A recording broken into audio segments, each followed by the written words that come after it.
Hi, thanks for joining us. Today we're going to talk about the PayAnywhere Smart Terminal A920, unboxing and setting it up for the very first time.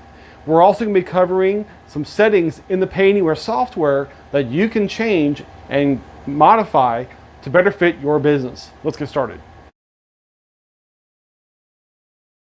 Inside your shipment box, you'll find two things. One is a box that looks like this with the labels PayAnywhere on top of it, and a perforation tab on the side of the box. Simply just tear that tab open and you'll be able to lift the lid right open on the box. Also, you have a carrying cover to protect the machine as well. Once you tear off the tab here on the front, simply just open the box up like this, and inside you'll have the machine. Once you have the machine out, right here on the side is a little booklet on how to actually use the machine itself, and underneath the booklet you will have the charging cords, the power adapter, as well as a small paper roll. Let's go ahead and pull all the stuff out. Okay, so what you have here now is your terminal, your A920, the USB charging cord, a starter thermal paper roll, and the USB charging block to charge the machine up. Now the great thing is this PAX A920 does run on battery power as well, and it's supposed to have an 8 to 10 hour battery life. So let's go ahead and let's plug the charging cord in along with the AC adapter charging block, and let's get this battery charging on the PAX. Let's go ahead and let's plug this USB cable into the charging block like so, and the other end of the charging cord into the side of the machine. If you're holding in the machine like this, the charging port is at the very bottom on the left hand side. So now we have the AC power charging cord and USB cable plugged into the side of the A20, ready for charging. Let's go ahead and put the paper roll into the machine. Now, just for future reference, if you need to order more paper, this particular machine, the A920, supports the thermal roll 2¼ inch by 50 feet. When you flip the machine over, you will see that there's a tab, a release latch right here. Use your thumb and pop that latch tab open, and the door will be released, and inside here is where your paper goes. So the way you know you have your paper correctly in there is when you put your paper roll inside the machine, you put it in like so. When you close the door to the paper roll and flip the machine back over, the paper should go away from you when you're using the machine.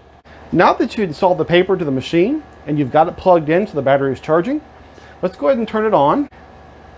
But first, before you can do anything, you have to make sure you have internet connectivity to the machine. And the way you do that is you up at the very top, you have settings. So this little cog wheel right here, go into settings, and then Wi-Fi. Wi-Fi is already turned on. So we're going to select Wi-Fi, and then we're going to select our Wi-Fi here, and then go ahead and get signed in. The login process for PayAnywhere is your email address and a password that you would have set up when you created your account. If you do not know that password or forgot it, you can actually hit the forgot password link on the screen there, and it will email you a link to create or change your password. If for some reason you forgot your password, you will need your merchant ID number to be able to reset the password. If you do not know your merchant ID number, contact PayAnywhere support or contact the representative that sold you your account. And that merchant ID number will be entered in along with information about yourself. It will email you a link to change your password. Let's go ahead and check the settings on the software to make sure that it's set for your particular business. At the top left corner of your screen up here, the three little lines, hit that, scroll down to settings, and hit settings, and it will bring up your PayAnywhere settings.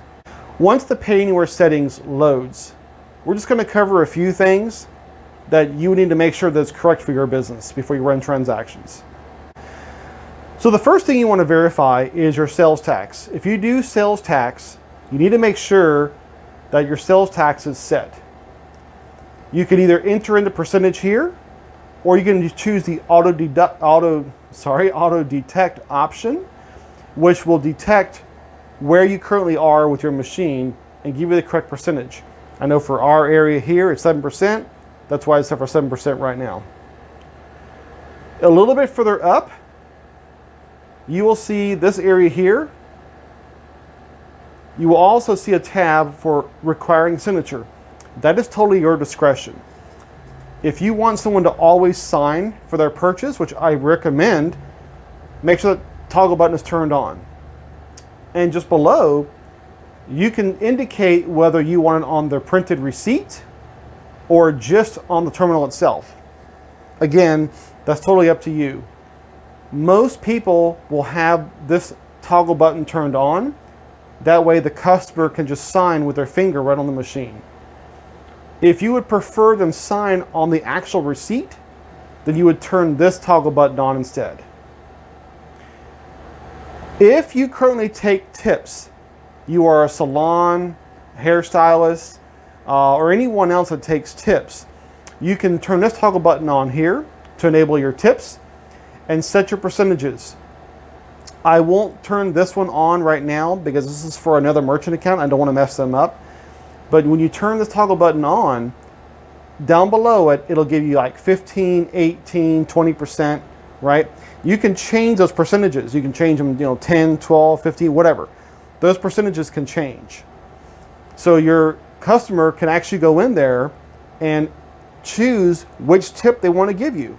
Or they could choose the other option and give you a designated customized tip for that transaction. So if you take tips, you're going to want to turn that part on. If you don't take tips, leave that part off. If you scroll up to the top, just below, about 4 or 5 lines down, is an option called Receipt Settings. When you go into Receipt Settings, you can actually put a picture of your logo for your business in there as well. If you want to have the person's name that's doing the transaction, like a sold by and the clerk's name, you can turn that toggle button on. If you don't want that on the receipt, you can turn that part off.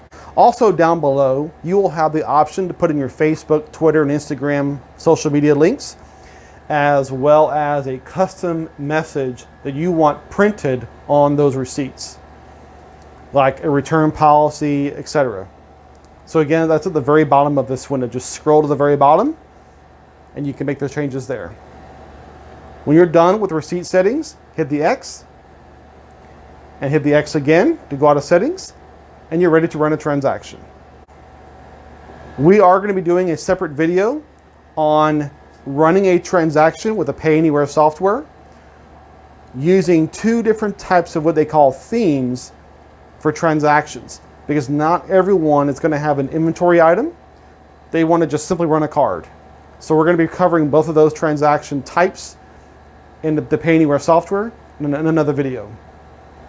The software is the same software that's on your mobile device. If you were to download it to your Android phone or your iPhone, the PayAnywhere software looks identically the same. Until next time, good luck and be profitable.